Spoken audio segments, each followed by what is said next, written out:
La muerte negra o peste negra. ¿Y qué costo tuvo para la humanidad? En el año 1330, en China hubo una época de intenso frío. Algunos le llamaron una mini edad del hielo.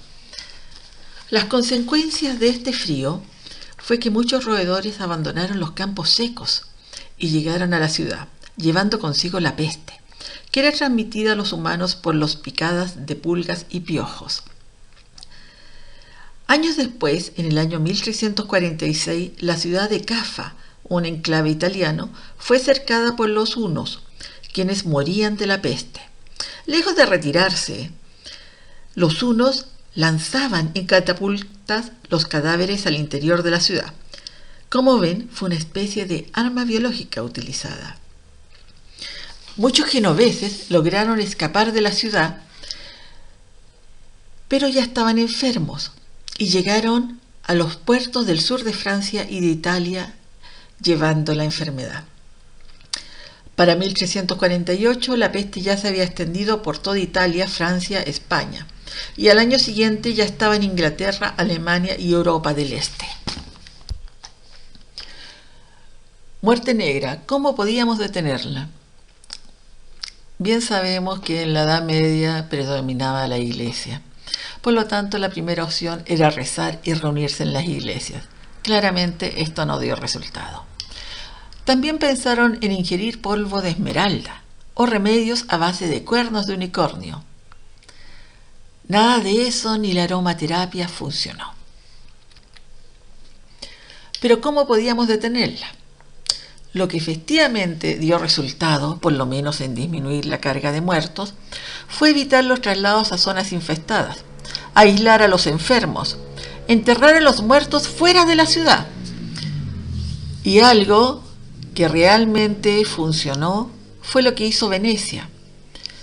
La ciudad negó la entrada a los barcos en el año 1347 y un año después aceptó que desembarcasen solo al pasar una espera de 40 días.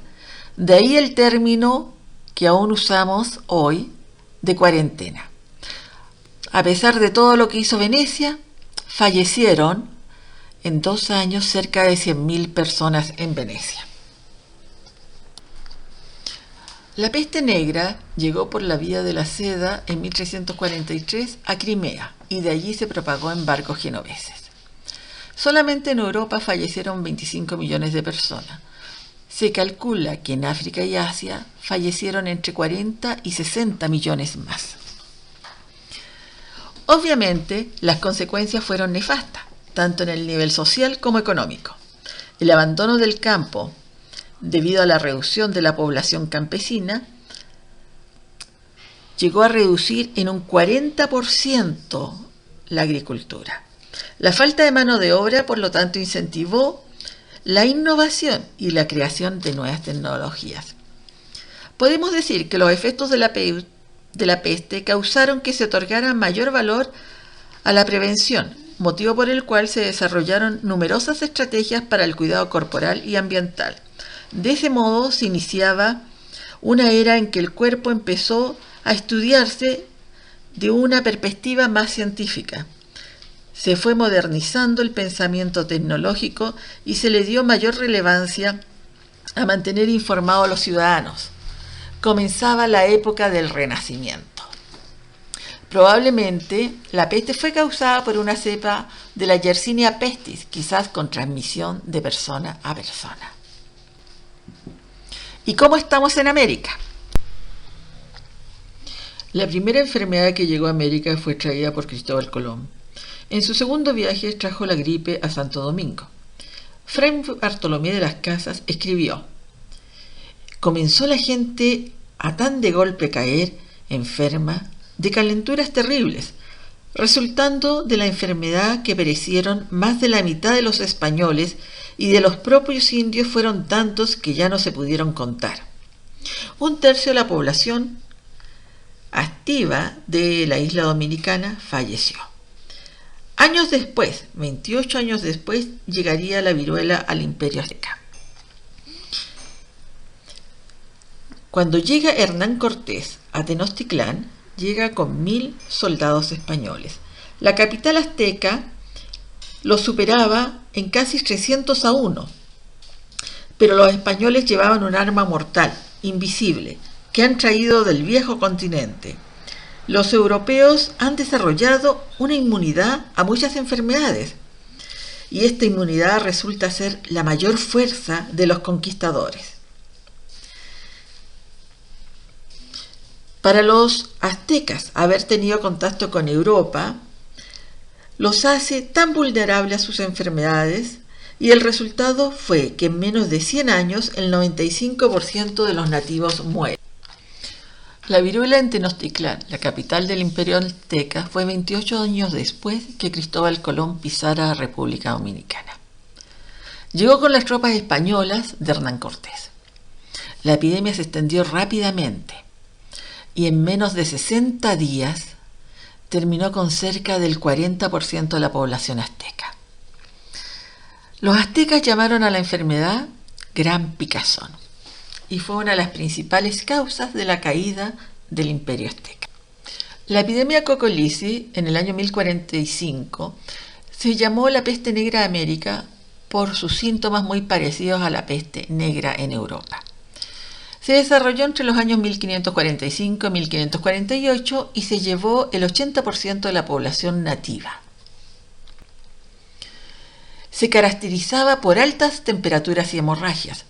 El patógeno aún es desconocido, pero se la asocia con una fiebre hemorrágica viral, que podría ser una cepa de Salmonella entérica o una combinación de diferentes patógenos. En total fueron hasta 12 epidemias, las que usualmente eran seguidas por una sequía. Y eso bastó para terminar con el imperio. La epidemia Cocolici terminó por mermar la población azteca. De 22 millones en el año 1520, terminábamos en el 1550 con 2 millones de personas. Eso implicaba una pérdida casi del 95% de la población azteca. Los españoles jamás imaginaron que la inmunidad adquirida en las epidemias 50 años atrás en Europa serían su principal arma contra el imperio azteca. La gripe española, 1918, una de las peores pandemias de la historia, ya que concentró una mortalidad cercana a un 10 a 20%, y en menos de 2 años fallecieron entre 50 a 100 millones de personas. A diferencia de otras gripes que afectaban más al adulto mayor, esta afectó a adultos sanos entre 20 y 40 años. La gripe se comenzó a propagar a finales de la Primera Guerra Mundial y los países que participaban en la guerra estaban bajo censura. Por lo tanto, no podían informar de la gripe. Sin embargo, España informaba de la gripe utilizando nombres tan especiales como la fiebre de 3 días, la fiebre del soldado, la fiebre de Nápoles, etc. Por lo tanto, al ser el primer medio en el mundo que informaba, se le comenzó a llamar la gripe española.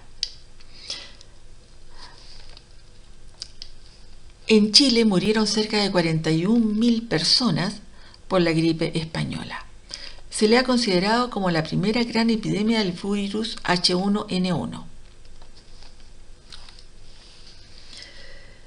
Algunos consideran como paciente cero al cocinero Gilbert Mitchell del campamento de Fort Ridgel, en Kansas. Él ingresó con fiebre, tos y dolor de cabeza, y un par de horas más tarde había más de 100 casos en el campo. Los periódicos destacaban medicamentos múltiples, desde agua mineral, quinina, aspirina en dosis altísimas, incluso preparados con arsénico. Lo que sí ayudó fueron las medidas de higiene tomadas en una primera instancia por Alemania, la suspensión de clases e incluso de eventos en teatro y estadio, el aislamiento de enfermos por hasta 2 semanas después del término de los síntomas y, por sobre todo, el uso de mascarillas de tela, obligatorios para todos aquellos que atendieran público. Finalmente, en el verano de 1920 el virus desapareció. Mientras le ganó la batalla a los más débiles, el resto quedó inmunizado. Lo que nosotros tenemos que pensar es qué vamos a hacer después de la pandemia del COVID-19. En febrero del 2018, la Organización Mundial de la Salud alertó sobre 10 amenazas que afectaban la salud mundial, y una de estas era una pandemia causada por virus. Sin embargo, la pandemia aún nos encontró sin mayor preparación. Creo que después de esto nosotros tenemos que pensar en tener un mejor servicio de salud pública, tenemos que pensar en salud para todos y en estar más unidos que nunca. Les dejo la bibliografía al final y les subiré algunos papers de interés.